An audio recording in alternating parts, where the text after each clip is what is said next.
आज हम लोग पढ़ेंगे पर्यावरणीय प्रदूषण।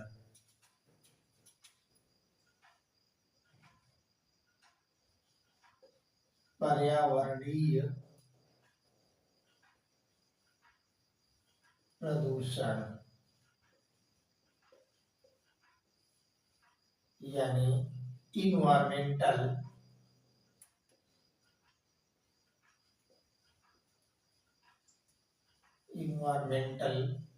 पोल्यूशन।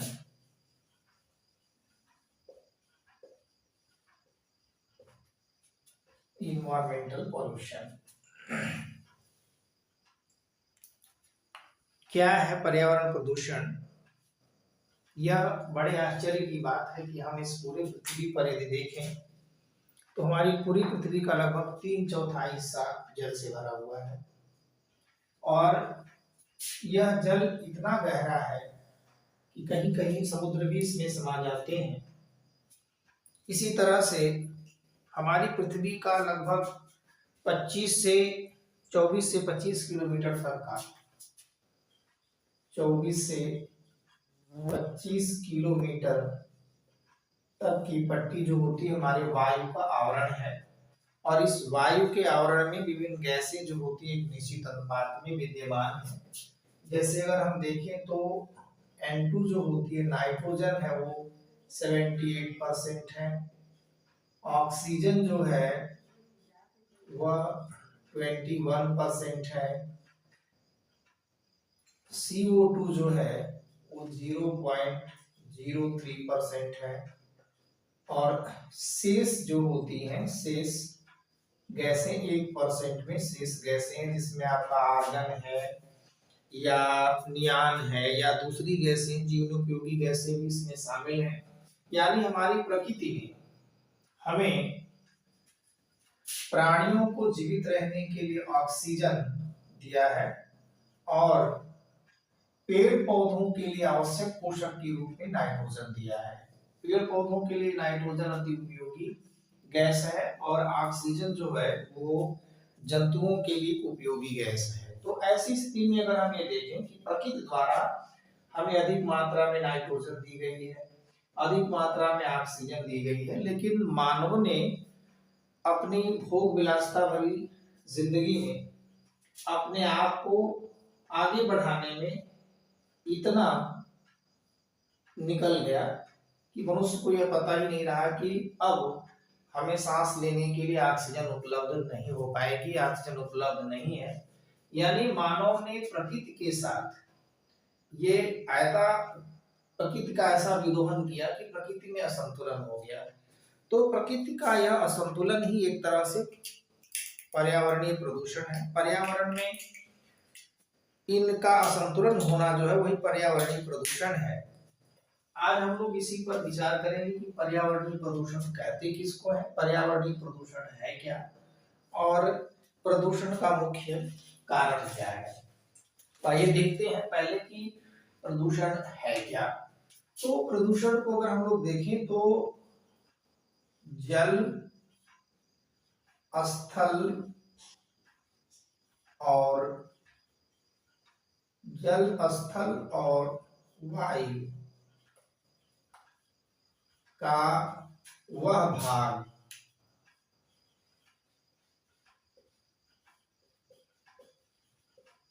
जहां तक जीवन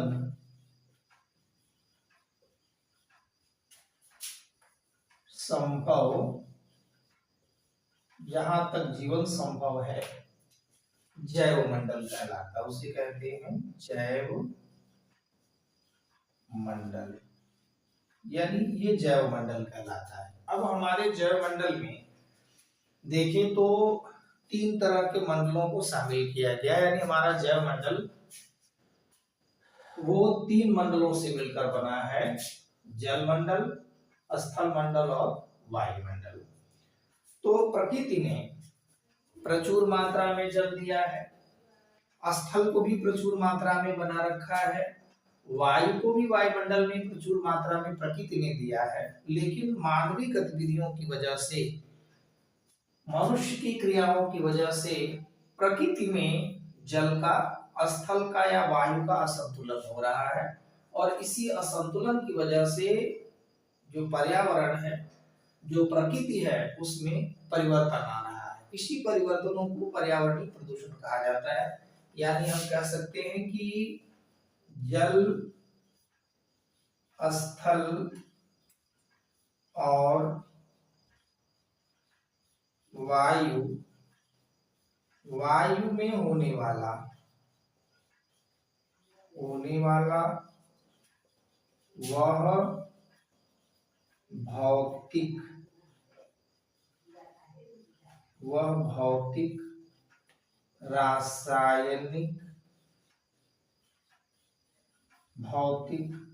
रासायनिक या अवांछनीय परिवर्तन जो मानव एवं उससे संबंधित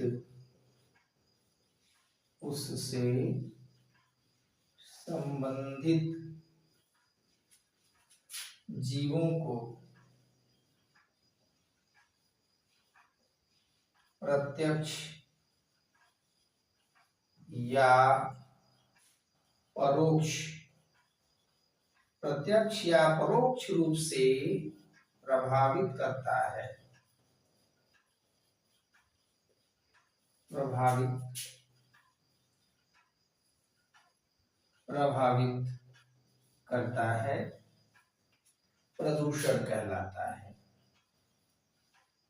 प्रदूषण कहलाता है। यानी प्रदूषण हम किसे कहेंगे? हमारे जलमंडल में, स्थल मंडल में या वायुमंडल में होने वाला कोई भी भौतिक, रासायनिक या अवांछनीय परिवर्तन जो मानव जीवन को प्रत्यक्ष रूप से या अप्रत्यक्ष रूप से किसी रूप से प्रभावित करता है, वह प्रदूषण कहलाता है। अब यह प्रदूषण जो होता है वह केवल जल, स्थल या वायुमंडल तक ही संभव नहीं है। प्रदूषण का संबंध जीव जंतुओं और इस पूरी प्रकृति से है। पूरी प्रकृति में होने वाला अवांछनीय परिवर्तन जो है वो प्रदूषण का कारण है, और इस प्रदूषण का मुख्य कारण वर्तमान समय में मानवीय गतिविधियां हैं। मनुष्य अपनी आवश्यकताओं को पूरा करने के लिए प्रकृति का विदोहन करता है, और प्रकृति की विदोहन की वजह से पर्यावरण में असंतुलन होता है। पर्यावरण में होने वाला यह असंतुलन ही पर्यावरण प्रदूषण है। तो इस तरह से हमने समझा कि प्रदूषण क्या है, कि प्रकृति में होने वाला कोई भी अवांछनीय परिवर्तन जो किसी प्रत्यक्ष या अप्रत्यक्ष रूप से हमें प्रभावित करेगा, उसे कहेंगे प्रदूषण। आइए प्रदूषण की परिभाषा देखते हैं।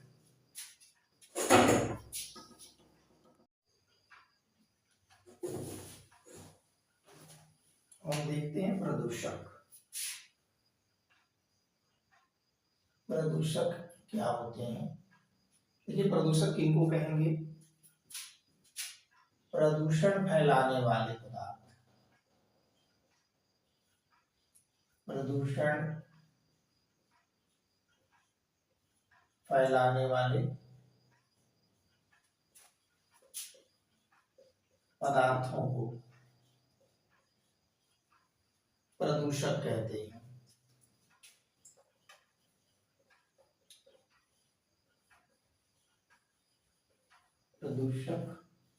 हैं।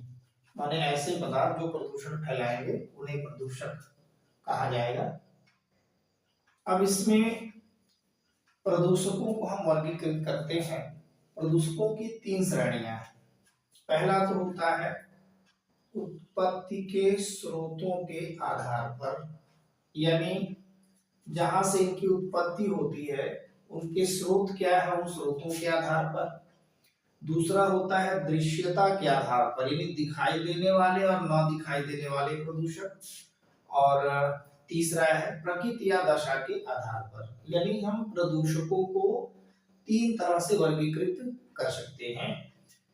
उत्पत्ति के स्रोतों के आधार पर, स्रोत के आधार पर ये दो तरह की, तो प्राकृतिक प्रदूषक हैं, यानी ऐसे प्रदूषक पदार्थ जो प्रकृति में स्वयं पाए जाते हैं, जिन्हें प्रकृति ने खुद उत्पन्न कर लिया है।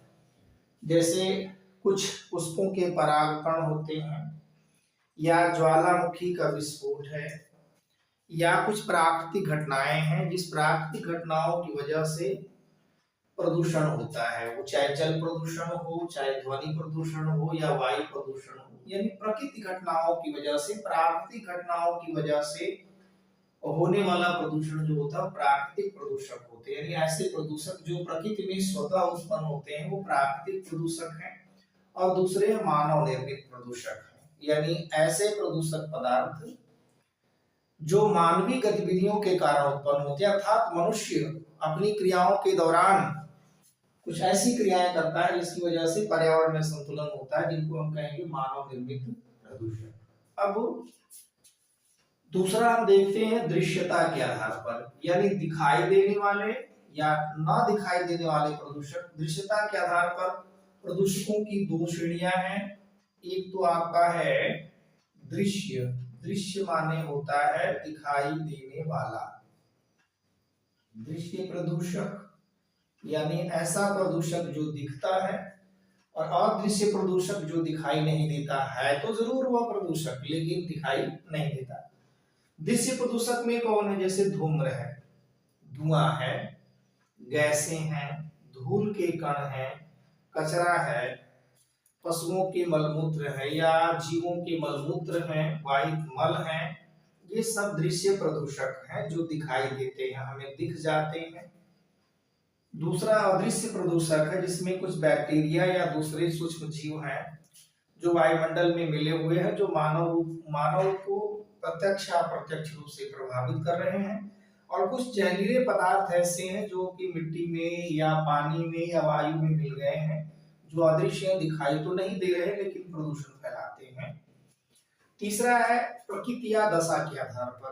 प्रकृति या दशा के आधार पर अगर हम देखें तो प्रदूषण जो होता है या प्रदूषक जो होते हैं वो तीन तरह के हैं। एक तो होता है ठोस कणकीय प्रदूषक। ठोस कणकीय मतलब ऐसे प्रदूषक पदार्थ जो छोटे छोटे ठोस कणों के रूप में पाए जाते हैं, जैसे सीसा है, लेड है, और पारा है, कैडमियम है, जिंक है, ये सब ऐसे पदार्थ होते हैं जो नॉन डिग्रेडेबल हैं, अर्थात ऐसे पदार्थ सूक्ष्म जीवों द्वारा इनका निम्नीकरण नहीं किया जा सकता और ये लंबे समय तक प्रदूषण फैलाते हैं।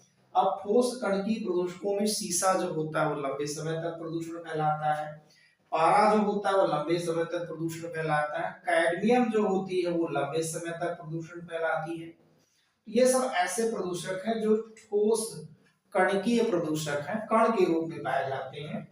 और दूसरा जो है वो गैसीय प्रदूषक है, ऐसे प्रदूषक पदार्थ जो गैसीय अवस्था में पाए जाते हैं, जैसे आपका कार्बन डाइऑक्साइड है। वायुमंडल में अभी हमने देखा कि कार्बन डाइऑक्साइड की जो परसेंटेज मात्रा थी वो 0.03% थी, यानी ये तो वायुमंडल में संतुलित मात्रा में कार्बन डाइऑक्साइड की मात्रा है, लेकिन इससे अधिक की या कम की मात्रा कार्बन डाइऑक्साइड में वायुमंडल में उपस्थित होना वायु प्रदूषण का एक कारण बनता है। तो कार्बन डाइऑक्साइड हो गई। कार्बन मोनोऑक्साइड सबसे जहरीली अगर हम देखें वायु प्रदूषक गैसों में तो कार्बन मोनोऑक्साइड है, जिसकी रक्त में विलेयता जो होती इतनी ज्यादा है कि शीघ्रता से रक्त में घुल करके यह प्राण घातक साबित हो सकती है। इसके बाद तीसरे नंबर पर आपकी CFC है। CFC को कहते हैं क्लोरोफ्लोरोकार्बन। क्लोरोफ्लोरोकार्बन या इसको कहा जाता है फ्रेऑन। फ्रेऑन की कई प्रजातियां, इसमें ज्यादातर फ्रेऑन 12 का हम इस्तेमाल करते हैं। फ्रेऑन है क्या कि हम बाहर तो प्रदूषण फैला ही रहे हैं, लेकिन अपने घर में रहते हुए भी हम फ्रिज और AC का उपयोग करते हैं। तो फ्रिज में भरी हुई गैस जो होती है या एयर कंडीशंस में भरी हुई जो गैसें होती है वो फ्रेऑन है, क्लोरोफ्लोरोकार्बन है। और ये क्लोरोफ्लोरोकार्बन जो होती है ये वायुमंडल में आती हैं और ये प्रदूषण का कारण बनती हैं। जैसे अगर हम देखें कार्बन डाइऑक्साइड ग्लोबल वार्मिंग के लिए उत्तरदायी है। पृथ्वी का जो तापमान लगातार बढ़ता जा रहा है उसमें सबसे बड़ी भूमिका कार्बन डाइऑक्साइड की है, इसकी सांद्रता का बढ़ना है। और CFC क्लोरोफ्लोरोकार्बन जो होती है ये ओजोन परत में छिद्र करने का सबसे बड़ा कारण बनती है CFC क्लोरोफ्लोरोकार्बन। इसके बाद सल्फर डाइऑक्साइड और नाइट्रोजन डाइऑक्साइड है। सल्फर डाइऑक्साइड की सांद्रता अगर बढ़ती है तो सल्फर डाइऑक्साइड वायुमंडल में उपस्थित ऑक्सीजन से क्रिया करके सल्फ्यूरिक एसिड बनाती है और ये नाइट्रोजन डाइऑक्साइड नाइट्रिक एसिड बनाती है। ये दोनों ही गैसें जो होती हैं वायुमंडल में मिलकर अम्ल वर्षा का कारण बनती है। तो इस तरह से हम ये देखें तो गैसीय प्रदूषक के रूप में carbon dioxide, carbon monoxide, chlorofluorocarbon, sulphur dioxide और नाइट्रोजन डाइऑक्साइड गैसें हैं जो अधिकतर मात्रा में मानव जीवन को प्रभावित करती हैं। इसके बाद तीसरे तरह का जो प्रदूषक है वो तरल प्रदूषक है। तरल प्रदूषक में अगर हम लोग देखें तो तेल वाहक जहाज जो होते हैं, जहां पानी में चलने वाली जहाजें हैं, तेल को लेकर जा रही है और तेल का रिसाव होने से तेल जो है पानी में मिल गया और पानी में मिलने की वजह से जो जलीय जंतु हैं, जल में पाई जाने वाली मछलियां हैं, वो मरना शुरू कर गई, या वहां पर प्रदूषण फैला, या जल में घुले हुए कुछ ठोस पदार्थ हैं जैसे यूरिया वगैरह है या नाइट्रेट वगैरह है, तमाम ऐसे पदार्थ हैं जो जल में मिले हुए हैं जो तरल रूप में प्रदूषण फैलाते हैं। तो इस तरह से हमने देखा कि प्रदूषक होता क्या है, कि प्रदूषक उन पदार्थों को हम कहते हैं जिससे प्रदूषण फैलता है। अभी प्रदूषण हमने देखा कि जल में, थल में, स्थल में या वायुमंडल में होने वाला कोई भी भौतिक परिवर्तन, कोई भी रासायनिक परिवर्तन या कोई भी अवांछनीय परिवर्तन जो मानव जीवन को प्रत्यक्ष या अप्रत्यक्ष रूप से नुकसान पहुंचाता है, उसे कहा जाता है प्रदूषण। अब प्रदूषक क्या है? ऐसे पदार्थ जो प्रदूषण फैलाते हैं उन पदार्थों को प्रदूषक कहा जाता है, यानी जो जिनसे प्रदूषण होता है। जैसे जल में या स्थल में या वायुमंडल में जिन पदार्थों के मिल जाने से उसकी संरचना जो होती है जल की, स्थल या वायुमंडल की प्रभावित होती है, उसे हम कहते हैं प्रदूषक। अब प्रदूषकों का हम अगर वर्गीकरण करें तो हम तीन स्रोत के आधार पर इनका कर सकते हैं। पहला तो उत्पत्ति के स्रोत के आधार पर, जहां से इनको हम उत्पत्ति करते हैं, इनको जहां से हम प्राप्त करते हैं, उन स्रोतों के आधार पर ये दो हैं। तो प्राकृतिक प्रदूषक हैं जो प्रकृति ने स्वयं बना रखा है, जैसे कि ज्वालामुखी विस्फोट हो रहा है या तेज बिजली की कड़क रही है तो ये ध्वनि प्रदूषण का कारण बन रहा है, या ज्वालामुखी विस्फोट से पृथ्वी की संरचना के संगठन में परिवर्तन आ रहा है। तो ऐसे प्रदूषण जो होते हैं वो प्राकृतिक प्रदूषक हैं। इन प्रदूषकों को हम प्राकृतिक प्रदूषक कहते हैं। दूसरा है मानव निर्मित। मानव निर्मित प्रदूषक मतलब ऐसे प्रदूषण या जो मानवीय गतिविधियों की वजह से उत्पन्न हो रहे हैं। तो मानवीय गतिविधियों की वजह से तमाम ऐसी क्रियाएं आ रही हैं जो मानव द्वारा कर दिए गए, जिसकी वजह से प्रदूषण फैल रहा है। दूसरा दृश्यता के आधार पर, यानी जो पदार्थ हमको दिख पा रहे हैं उसके आधार पर अगर हम देखें तो दृश्य प्रदूषक हैं ऐसे प्रदूषक पदार्थ जो हमें दिखते हैं, जैसे कि धुआं है। अगर वायुमंडल में बहुत अधिक मात्रा में धुआं हो रहा है, दिखाई देता है, विभिन्न प्रकार की गैसें हैं, उनका संतुलन दिखाई पड़ जाता है, धूल है, कचरा है, मलमूत्र है या सीवेज जितने भी होते हैं सब दिख जाते हैं, ये दृश्य प्रदूषक है। और दृश्य प्रदूषक में जैसे बैक्टीरिया है या फिर दूसरे जहरीले पदार्थ हैं जो मिट्टी के अंदर या पानी के अंदर मिले हुए हैं। जैसे अभी हम देखें कि मिट्टी के अंदर क्लॉस्ट्रिडियम टिटेनियम उपस्थित है जो हमें दिखाई तो नहीं दे रहा है लेकिन मानव के लिए काफी संक्रामक है। या फिर वीडियो कॉलरी है जो हवा में उपस्थित है, दिखाई तो नहीं दे रहा लेकिन मानव के लिए नुकसानदायक है। तो ऐसे बैक्टीरिया या जहरीले पदार्थ जो वायुमंडल में उपस्थित है, जो दिखाई नहीं दे पा रहे हैं लेकिन प्रदूषण का कारण बन रहे हैं, वो दृश्य प्रदूषक हैं। और तीसरा जो कारण है वो, या तीसरा जो प्रकार है वो प्रकृति या दशा के आधार पर, नेचर के आधार पर, हम ये कह सकते हैं अवस्था के आधार पर। ठोस, द्रव, गैस, जैसे कोई भी पदार्थ तीन अवस्थाओं में हो सकता है, ठोस हो सकता है, द्रव हो सकता है या गैस हो सकता है। तो ठोस कण की प्रदूषक है, ठोस रूप में कौन है? जैसे पारा है, सीसा है, कैडमियम है। लेड को अगर हम लोग देखें तो ये नॉन डिग्रेडेबल है।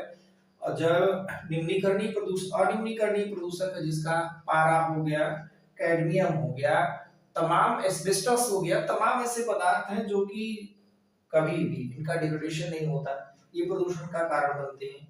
गैसीय प्रदूषकों में अगर देखा जाए तो मूल रूप से कार्बन डाइऑक्साइड है, कार्बन मोनोऑक्साइड है, CFC है, chlorofluorocarbon, sulphur dioxide, nitrogen dioxide. जैसे हमने भी बताया आपको कि कार्बन डाइऑक्साइड जो होती है सबसे बड़ा कारण होती है ग्लोबल वार्मिंग का। लगातार जो टेम्परेचर बढ़ रहा है उस टेम्परेचर में बढ़ने का मूल रीजन जो बन रहा है वो कार्बन डाइऑक्साइड की सांद्रता का लगातार बढ़ना यानी 0.03% से अधिक की कार्बन डाइऑक्साइड की सांद्रता है, जो पृथ्वी तल से या अगर हम कहें क्षोभ मंडल से कुछ निश्चित ऊंचाई पर जो है एक लेयर बना रही है, जिससे कि पराबैंगनी किरणें जो होती है वो रिफ्लेक्स नहीं हो पा रही है, उनका रिफ्लेक्शन नहीं हो पा रहा है, जिससे ग्लोबल वार्मिंग की समस्या बढ़ रही है। दूसरा है कार्बन मोनोऑक्साइड, जो काफी विषैली गैस है। जितने भी पेट्रोलियम पदार्थों को हम जलाते हैं उनमें से कार्बन मोनोऑक्साइड निकल पा रही है, और ये कार्बन मोनोऑक्साइड की विलेयता रक्त में इतना ज्यादा है कि हीमोग्लोबिन के साथ मिलकर के या ऑक्सीमोनो हीमोग्लोबिन बनाती है, जो काफी प्राणघातक बन जाता है। क्लोरोफ्लोरोकार्बन है, सीएफसी जिसको कहते हैं, क्लोरोफ्लोरोकार्बन, जो कि एयर कंडीशंस से निकलते हैं। तो इन एयर कंडीशंस की वजह से ये जो है पृथ्वी तल से एक निश्चित ऊंचाई पर जो लेयर बनाई गई है ओजोन परत की, उसमें छेद कर रही है, जिससे पराबैंगनी किरणें पृथ्वी पर आ रही हैं। ये सब कारण जो होता है वो मानवीय गतिविधियां ही है। मानव की वजह से ही हम अपनी सुख सुविधाओं के लिए हम जहाँ चाहते हैं कि टेम्परेचर लगातार कम बना रहे, कम तापमान पर हम रहे, इसके लिए हम यहाँ पर फ्रिज का इस्तेमाल करते हैं या क्लोरोफ्लोरोकार्बन का या इस्तेमाल करते हैं। इसमें फ्रेयान होती है और ये गैस जो होती है वो काफी नुकसान पहुंचाती है ओजोन परत को। इस तरह से सल्फर डाइऑक्साइड है। सल्फर डाइऑक्साइड को अगर हम देखें तो ये वास्तव में सल्फर डाइऑक्साइड की सांद्रता वायुमंडल में बढ़ना जो होता है वो सबसे बड़ा कारण है अम्ल वर्षा का। इसी तरह से नाइट्रोजन डाइऑक्साइड जो होता है नाइट्रिक एसिड के रूप में अम्ल वर्षा के साथ पृथ्वी पर आती है। इसके बाद तरल प्रदूषक में, जो तरल रूप में प्रदूषक है, इसमें तेल वाहक जहाजों से रिसा हुआ जल है या जल में मिले हुए विशिष्ट पदार्थ है, यूरिया या दूसरे पदार्थों का मिल जाना है। तो इस तरह से हमने ये देखा कि प्रदूषण और प्रदूषकों का वर्गीकरण।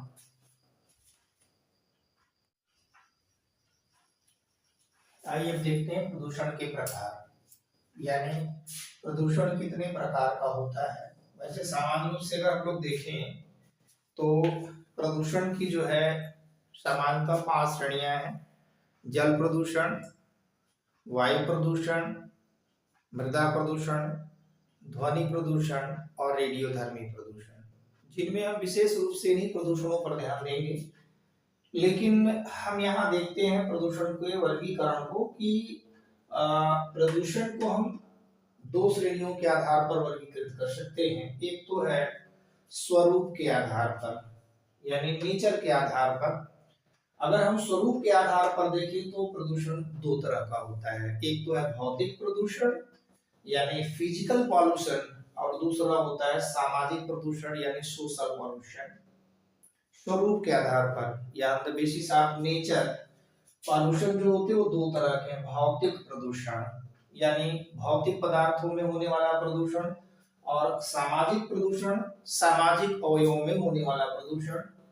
क्षेत्र एवं स्रोत के आधार पर अगर हम देखें तो क्षेत्र एवं स्रोत के आधार पर प्रदूषण जो होता है वो 4 तरह का 5 तरह का आता है। नगरीय प्रदूषण यानी नगर क्षेत्र में पाया जाने वाला प्रदूषण नगरीय प्रदूषण कहलाता है।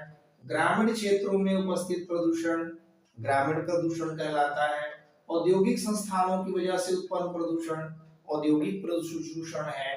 कृषि के कारण, कृषि अपशिष्टों की वजह से या कृषि में प्रयोग होने वाले पदार्थों की वजह से होने वाला प्रदूषण कृषि प्रदूषण है। और फिर मृदा प्रदूषण है, मिट्टी में क्षेत्र विशेष के आधार पर मिट्टी की बनावट या मिट्टी में मिले हुए पदार्थों की वजह से मृदा प्रदूषण होता है। अब हम आते हैं कि जो रूप या स्वरूप के आधार पर, प्रदूषण के स्वरूप के आधार पर भौतिक प्रदूषण और सामाजिक प्रदूषण है। तो भौतिक प्रदूषण क्या है, देखिए यहाँ से भौतिक प्रदूषण में 3 तरह के प्रदूषण है। एक तो आपका जल प्रदूषण है जिसको हम कहते हैं वाटर पॉल्यूशन है। जल प्रदूषण यानी जल में अपशिष्ट पदार्थों का मिलना जिससे जल की संरचना प्रभावित हो जाए तो इसे कहेंगे जल प्रदूषण। स्थल प्रदूषण का मतलब है मिट्टी की बनावट या स्थल की बनावट की वजह से होने वाला प्रदूषण है। और वायु प्रदूषण में वायुमंडल में पाई जाने वाली जो विभिन्न गैसें उनकी संरचनाओं में होने वाला परिवर्तन जो होता है वायु प्रदूषण का कारण है। इस तरह से ये वायु प्रदूषण है। और सामाजिक प्रदूषण में अगर हम लोग देखें कि समाज में भी काफी प्रदूषण फैला हुआ है, समाज की वजह से भी मानव गतिविधियां जो होती है प्रभावित हो रही हैं। एक तो आर्थिक प्रदूषण है, माने आर्थिक प्रदूषण अर्थ जो होता है ये भी प्रदूषण का कारण बनता है, समाज में लोगों को अलग अलग वर्गों में डिवाइड कर देता है अर्थ। दूसरा है धार्मिक प्रदूषण, धर्म भी एक सबसे बड़ी समस्या का कारण बन के आ गया है समाज में। धर्म की वजह से जो परिवर्तन आ रहे हैं, राजनीतिक प्रदूषण, राजनीति में होने वाला परिवर्तन, उथल पुथल, जातिगत प्रदूषण, जातियां, जात विशेष के कारण होने वाला प्रदूषण, और सांस्कृतिक प्रदूषण। इस तरह से अगर हम लोग देखें तो प्रदूषण को हम दो आधारों पर वर्गीकृत कर सकते हैं। पहला है जो है स्वरूप के आधार पर, भौतिक और सामाजिक क्षेत्र के आधार पर। किन क्षेत्रों में प्रदूषण पाया जाता है, तो नगरीय प्रदूषण, ग्रामीण प्रदूषण, औद्योगिक, कृषि और मृदा, और यहाँ भौतिक और सामाजिक। भौतिक प्रदूषण माने भौतिक संरचना में होने वाला परिवर्तन, जल प्रदूषण, स्थल प्रदूषण, वायु प्रदूषण, मृदा प्रदूषण, ध्वनि प्रदूषण, रेडियोधर्मी प्रदूषण, कचरा प्रदूषण।